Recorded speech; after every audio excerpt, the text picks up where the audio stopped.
क्या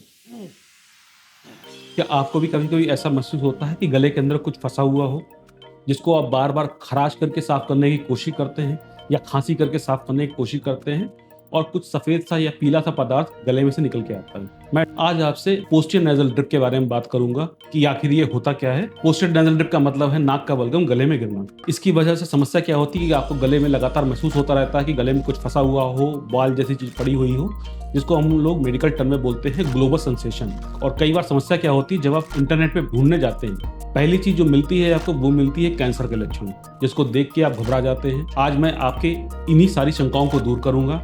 मैं आपको बताऊँगा कि पोस्टीरियर नेज़ल ड्रिप के पीछे कारण क्या है, इसका घरेलू उपचार हम लोग क्या कर सकते हैं और क्या रेड फ्लैग साइन है जिनको पहचान के हमें तुरंत डॉक्टर की सलाह लेनी चाहिए। पहले हम लोग समझते हैं कि आखिर ये नाक का बलगम होता क्या है। हमारे नाक के अंदर डेली 1 से 1.5 लीटर बलगम बनता रहता है, जिसका काम होता है फ़िल्टर करना। हम लोग बाहर एनवायरनमेंट से जो भी सांस लेते हैं उसमें ऑक्सीजन के साथ में कई सारी गैसेस भी जाती हैं, डस्ट पार्टिकल भी जाते हैं, गंदगी भी जाती है, जिसको ये म्यूकस या नाक का बलगम ट्रैप कर लेता है, फ़िल्टर कर देता है। पर होता क्या है कि जब ये नाक से बलगम जो बन रहा है, ये ग्रेविटी के इफेक्ट से गले में जाता है, नॉर्मली निगल लेते हैं और हमको पता भी नहीं लगता। परंतु किसी कारण से अगर ये बलगम ज़्यादा बन रहा है या चिपचिपा बन रहा है तो हमको ये गले में फंसता हुआ सा महसूस हो सकता है, जिसकी वजह से आपको ग्लोबस वाली फीलिंग आ सकती है। तो अब हम लोग समझने की कोशिश करते हैं कि इस पोस्टीरियर नेज़ल ड्रिप के पीछे के कारण क्या-क्या होते हैं। सबसे पहला कारण होता है, वो होता है एलर्जी की समस्या। एलर्जी चाहे वो धूल से हो रही हो, पॉलन से हो रही हो या फिर जानवरों के बालों से हो रही हो, एलर्जी की वजह से समस्या यही होती है कि नोज़ के अंदर का ये सिक्रीशन जो है उसकी मात्रा बढ़ जाती है, क्योंकि नाक की खाल में थोड़ी सूजन आती है, ये सिक्रीशन थोड़ा ज़्यादा बनने लगता है, ज़्यादा बनने के साथ स्टिकी हो जाता है और जब ये स्टिकी सिक्रीशन ग्रेविटी के इफेक्ट से गले में पीछे गिरेगा तो गले में चिपचिपापन करता है और एक लेयर सी बना देता है, जिसको हम लोग बार-बार साफ करने की कोशिश करते रहते हैं और हमको ये ग्लोबस वाली फीलिंग देता रहता है। और ये समस्या सबसे ज़्यादा आपको महसूस होगी सुबह सो के उठने के साथ में, क्योंकि नॉर्मल प्रक्रिया क्या रहती है, दिन के समय हम लोग स्वॉलोइंग एक्टिविटी हमारी चल रही होती है और ये बलगम हम लोग निगल लेते हैं, पर जब आप सो रहे हैं तो ये स्वॉलोइंग एक्टिविटी बंद हो जाती है और ये बलगम गले में इकट्ठा हो जाता है, चिपचिपापन करता है। जब आप सो के उठते हैं तो ये बलगम सबसे ज़्यादा मात्रा में होता है और आपको इसको साफ करना पड़ता है। दूसरा कारण होता है साइनस की वजह से।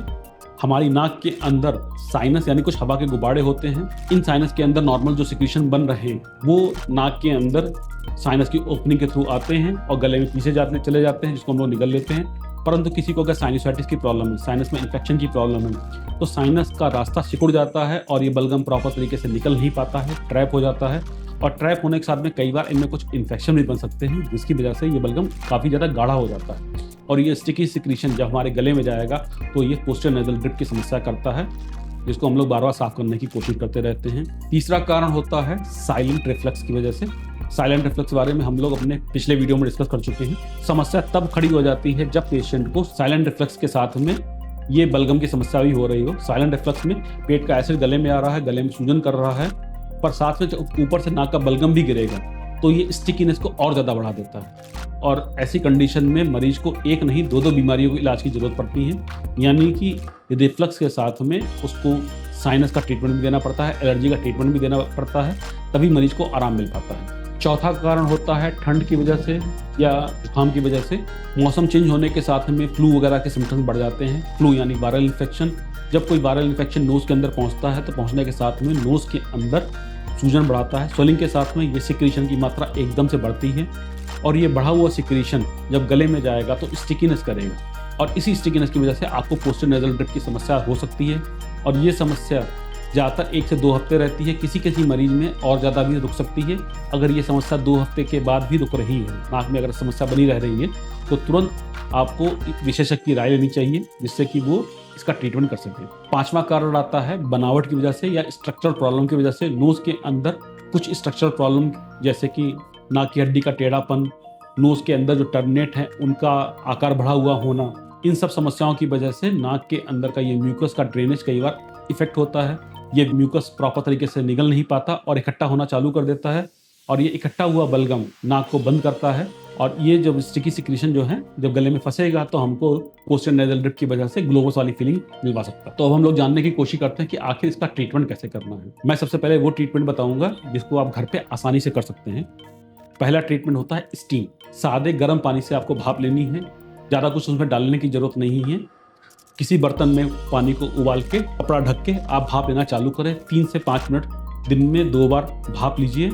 उससे फ़ायदा क्या मिलेगा कि ये नाक के अंदर का जो भरा हुआ सिक्रीशन है थोड़ा सा मुलायम हो जाता है, स्टिकीनेस उसकी कम हो जाती है और ये ड्रेनेज होने में हेल्प मिलती है। स्टीम को रेगुलरली लें, ये कई बार बहुत अच्छा फ़ायदा करवाती है। दूसरा तरीका रहता है आपको अपना हाइड्रेशन सही रखना पड़ेगा। कई बार जब आपको वायरल इन्फेक्शन हो रखे हैं या फ्लू की समस्या हो रखी है और अगर आप पानी कम ले रहे हैं तो ये सिक्रीशन वैसे ही गाढ़ा होना चालू कर देंगे। जब गाढ़े होंगे तो स्टिकीनेस भी बढ़ेगी और ये इनका चिपचिपापन भी बढ़ता है। तो उस कंडीशन में कम से कम 8 से 10 गिलास पानी डेली पिएं। जितना आप पानी पिएंगे स्टिकीनेस की समस्या या गाढ़ेपन की समस्या इन सिक्रीशन में कम होगी और आपको ये समस्या कम देंगे, आराम लगेगा आपको। तीसरा तरीका आता है जो आप घर पे आसानी से कर सकते हैं, वो है नाक की सफाई सलाइन स्प्रे की हेल्प से या नमक के पानी की हेल्प से। मार्केट में कई सारे सलाइन स्प्रे मिल जाएंगे आपको, उनकी हेल्प से नोज का सिक्रीशन को क्लियर करने से आपको ये स्टिकीनेस की समस्या में हेल्प मिल सकती है। जब नाक की सफाई करते हैं तो नाक की सफाई में ये स्प्रे जब मारा जाता है तो ये नाक के अंदर पहुंच के इस बलगम को क्लियर करने में हेल्प करता है।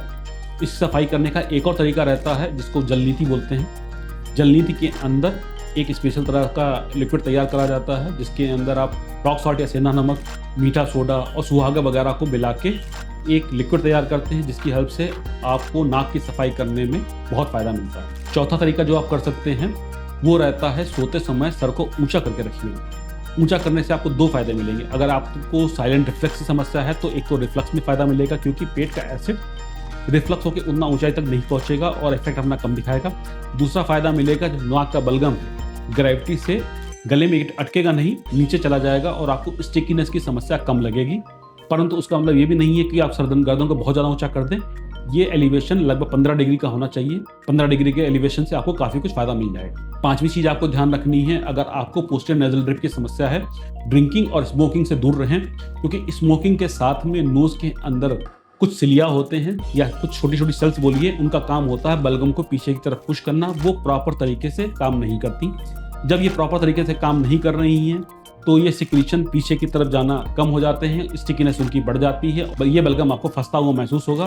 तो स्मोकिंग से अवॉइड करें और ड्रिंकिंग से भी समस्या यही आती है कि ड्रिंकिंग के साथ में लोगों को डिहाइड्रेशन की समस्या ज़्यादा रहती है और वो भी स्टिकीनेस को बढ़ाएगी। छठी चीज़ जो है, अगर ये पोस्टीरियर नेज़ल ड्रिप की समस्या आपको लंबे समय से चली आ रही है, मोर देन 2 वीक्स अगर आपको हो गए, समस्या बनी हुई है, तो तुरंत डॉक्टर की सलाह लेनी चाहिए। ईएनटी स्पेशलिस्ट आपके नाक की जांच करेगा, हो सकता है गले की एंडोस्कोपी करके भी चेक करें और उसके हिसाब से आपको कुछ दवाइयां देगा जिनसे कि आपको प्रॉपर फायदा मिल सके। अब हम लोग जानने की कोशिश करते हैं कुछ रेड फ्लैग साइंस के बारे में जिनकी प्रेजेंस का मतलब है कि आपको तुरंत डॉक्टर की सलाह लेनी है। पहला लक्षण, अगर आपको बलगम के साथ में खून आने की समस्या हो रही है। दूसरा लक्षण, अगर इस बलगम के साथ में अगर आपको बुखार की समस्या हो रही है। तीसरा लक्षण, अगर बलगम के साथ में सरदर्द आपको रह रहा है।